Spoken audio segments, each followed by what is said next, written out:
제가 가장 사랑하는 장르는 포스트 아포칼립스입니다. 그 중에서도 좀비 아포칼립스는 특히 사랑하죠. 좀비가 나오는 이야기라면 영화, 드라마, 만화, 애니메이션, 게임을 가리지 않고 봅니다.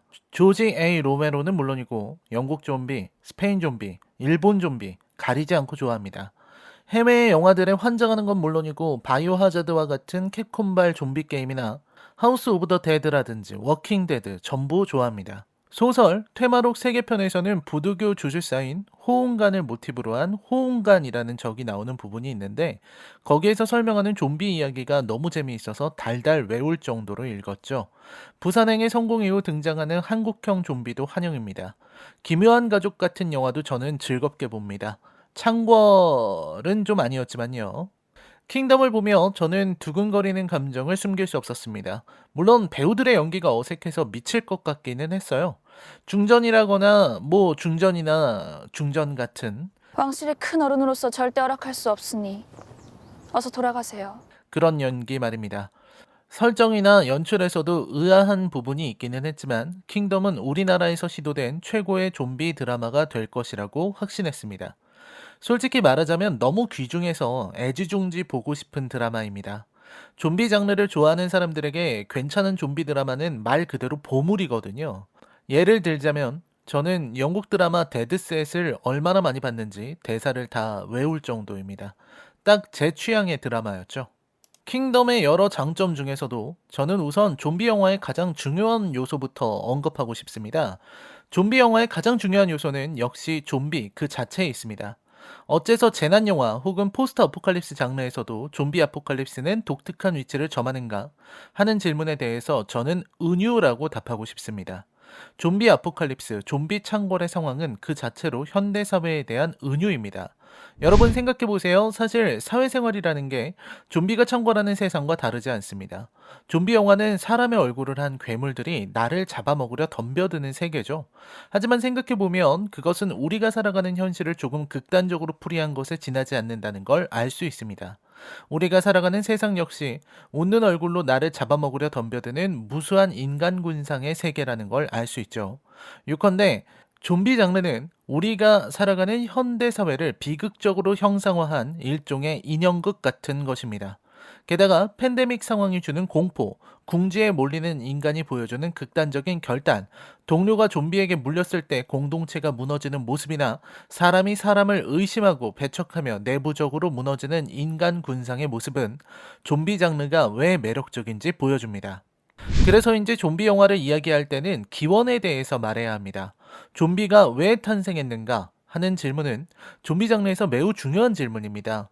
조지 로메로의 좀비 3부작의 시작을 알린 살아있는 시체들의 밤에서는 비록 좀비 탄생에 대해 직접적으로 언급하지는 않지만 작중 TV 뉴스로 금성의 방사능을 언급합니다. 만약 금성의 방사능이 좀비 탄생의 시작이라 상상할 수 있다면 조지 로메로의 좀비는 당시의 시대적 상황, 즉 냉전 시대의 핵무기에 대한 위협과 우주를 향한 인간의 공포가 발현된 것이라 볼 수 있을 겁니다. 물론 조지 로메로가 살아있는 시체들의 밤을 만들 때는 이게 좀비인 줄 모르고 만들었죠. 그냥 구울 정도로 생각하고 만들었지만 현대적인 좀비의 원형이 되었습니다. 그게 최초의 좀비 영화인 화이트 좀비와 다른 대우를 받는 이유죠. 원래 좀비는 사탕수수밭에서 일하던 노예들이었다고 합니다. 호응간이라 불리는 주술사들이 부리는 살아있는 시체라는 설도 있지만 중앙아메리카에서 노예들을 부리기 위해 폭력과 약물과 암시로 사람의 뇌를 마비시키고 외부의 반응에 느리게 반응하는 뇌가 반쯤 죽은 상태의 노예를 활용했던 것이죠. 그렇기에 좀비라는 존재는 그 자체로 인간의 욕망이 반영된 것이고 욕망으로 인한 잔혹한 행위의 결과물이면서 동시에 인종차별 혹은 더 넓은 차별의 의미를 내포하고 있는 것입니다. 존재 자체로요. 이러한 좀비의 기원은 2815 같은 작품을 거치며 바이러스와 감염자로 압축되며 뛰고 달리고 폭력적이며 또 바이러스 자체가 변이하는 방식으로 진화합니다. 설명하자면 하루 종일 할 것 같으니 좀 줄이자면 핵심은 좀비의 기원은 중요하다는 것이죠. 예를 들어 짐 자무시 감독의 데드 돈 다이에서는 셰일가스를 채취하는 인간의 욕심이 좀비를 만드는 것처럼요. 물론 그 영화는 여러모로 미쳐 있지만 그런 의미에서 킹덤이 보여주는 좀비의 기원이 좋다는 겁니다. 킹덤에서는 좀비가 된 이유가 아참 제가 스포일러 경고를 안 했군요. 여러분, 이제부터는 치명적인 스포일러가 포함되어 있습니다. 킹덤 시즌 1 전체가 대상입니다. 킹덤 시즌 2는 대상이 아니니 걱정 마시길 바랍니다. 그럼 시작하죠. 영리하다는 생각이 절로 듭니다. 일단 킹덤의 좀비는 발생 기원 자체가 인간의 탐욕입니다. 게다가 이번 탐욕은 정치 권력을 탐하는 윗대가리들의 탐욕입니다. 위정자들의 탐욕, 정치하는 것들의 욕망이 일으킨 참사가 바로 좀비라는 겁니다. 그 위정자들, 사악하고 욕심 많고 더러운 정치가들이 만든 이 참변으로 어디가 가장 먼저 피해를 보나요? 바로 동네죠. 정말 훌륭한 설정입니다. 차근차근 이야기를 해보죠. 일단 시즌 1에서 나오는 국왕의 존재입니다. 국왕은 괴물이 되었습니다. 좀비가 된 것입니다. 왕이 죽자 세도 정치가들처럼 정권을 장악하고 있는 해원 조씨, 특히 영의정인 조학주는 임금의 죽음을 숨기죠. 그리고 자신의 딸인 중전이 사내 아이를 낳을 때까지 시간을 벌려고 합니다. 그걸 위해서 생사초를 동원했고 그 결과 좀비가 되었습니다. 임금이 괴물이 되었다. 중국에서 내려오는 전설 중에서 하나라의 거왕이 폭정을 하다 본인도 괴물이 되었다는 식의 설화를 접했던 기억이 납니다. 어쨌든 괴물이 된 임금이 궁궐에 있다는 것. 조학주는 다른 신하들에게 임금이 역병에 걸린 것이라 설명합니다. 여기에서 이미 임금은 그저 상징적으로 존재할 뿐, 실제로는 그 왕좌를 차지하기 위한 세자와 조학주, 그리고 중전의 대결이라는 걸 알 수 있습니다. 마치 왕좌의 게임의 철왕자를 보는 것 같죠. 이 역병이 흘러간 곳은 역병을 만들어낸 의원 이승희의 고향인 동래였습니다. 동래. 지도로 보면 한양에서 남동쪽 끝으로 내려온 셈입니다. 저는 이 설정이 너무나 좋았습니다. 한양이 난리가 난다거나 경기가 난리가 나는 것이 아니라 동네가 난리가 났다. 지역적인 문제가 아니라 거리의 문제입니다. 임금의 주변, 정치가들, 권력자들, 나라의 가장 높은 양반들이 만든 참사, 그들의 탐욕과 무능으로 만들어낸 참변이 제일 먼저 덮치는 곳은 권력과 가장 먼 곳이라는 거죠. 가장 낮은 곳, 가장 멀고, 가장 외지고, 가장 어두운 곳부터 덮칩니다. 그래서 아무 죄 없는 백성들이 역병에 당하고 썩어버린 시체가 되는 것이죠. 이들을 좀비로 만드는 것은 누구인가? 킹덤은 그걸 묻고 있는 겁니다. 그리고 앞에서 말씀드렸죠? 좀비는 그 자체로 차별받은 사람들을 은유하는 것이라고. 이 세계의 밑바닥에 있는 사람들이 좀비가 되어 아귀들의 지옥으로 만드는 것을 보며 압도당하는 이유도 그곳에 있습니다. 게다가 의도하진 않았겠지만 요즘 시대와도 맞닿아 있습니다. 전염이 일어난 곳을 봉쇄하고 격리 조치하라는 세자의 지시는 전염병 아포칼립스를 연상케 하고, 그리고 비단 옷을 입은 시체와 넉마를 입은 시체를 구분해서 따로 처리하자는 이방의 잔머리는 계급으로 구분되는 더러운 세상을 떠올리게 하죠. 언제나 올바른 자는 있는 법이죠. 여기에서는 세자가 바로 올바른 자의 역할을 합니다. 하지만 세자는 그저 순수한 정의감만으로 움직이는 인물이 아닙니다. 본인 역시 궁궐에서의 권력 투쟁에서 이겨야만 하죠. 즉 세자 역시 생존을 위해서 싸우는 인물로 제시됩니다. 단순히 정의감만을 지니고 움직이는 평면적인 인물들과는 전혀 다른 깊이를 보여주죠.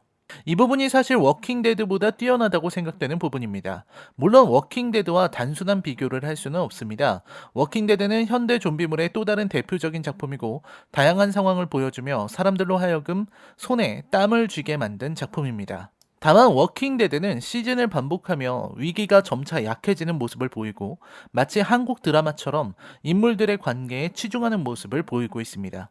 반면에 킹덤은 좀비 창궐이라는 재난 상황과 왕위, 그리고 권력을 향한 투쟁이 잘 어우러져 있습니다. 얽힌 실타래를 풀어가는 과정이 흥미진진하게 느껴질 정도로 뛰어나죠. 좀비는 그 자체로 재앙입니다. 막을 수 없는 재앙.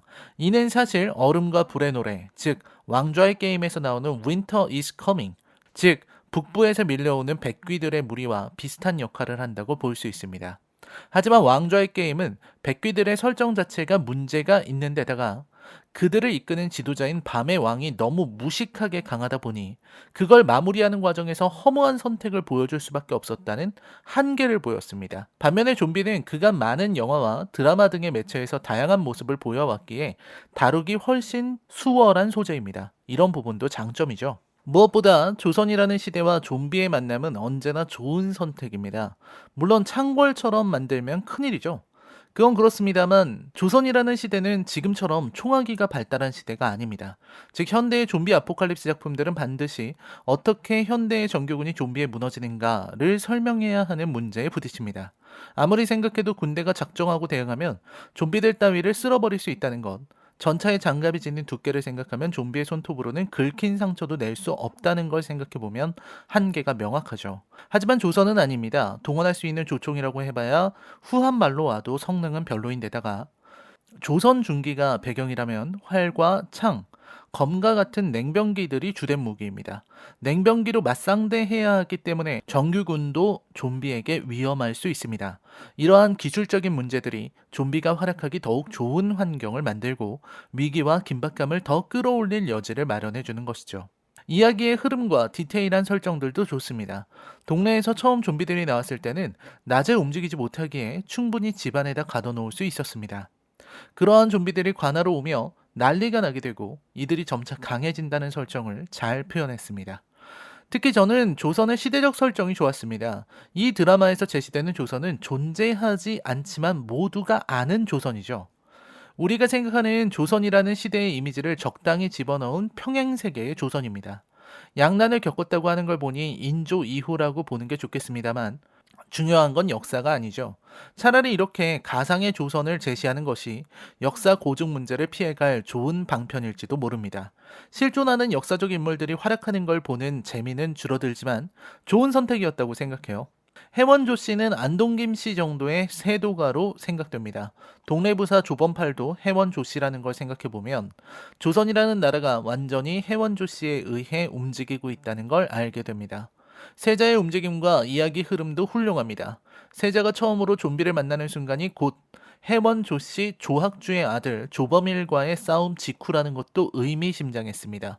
사실 조범일의 죽음은 세자 탓이 아니라 조학주가 만든 좀비 사태 때문이라는 것도 이 드라마의 깊이를 만드는 좋은 설정입니다. 지유런에서 좀비들이 나와 첫날 밤 동네에서 난리가 난 직후 세자가 조범팔과 동네 이방 앞에서 자신의 권위를 드러내며 카리스마를 보여주고 주위의 모든 백성이 세자에게 예를 다하는 장면은 감동적이기도 합니다.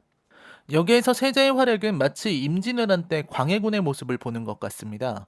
물론 광해군이 역사적으로 평가가 갈리는 인물이라는 건 알지만 외란 당시 광해군이 세자의 이름으로 전국을 누비며 병사들을 독려했던 것처럼 세자 이창은 자신의 권위와 빼어난 능력과 판단력으로 백성들을 이끄는 타고난 리더이자 메시아로 제시됩니다.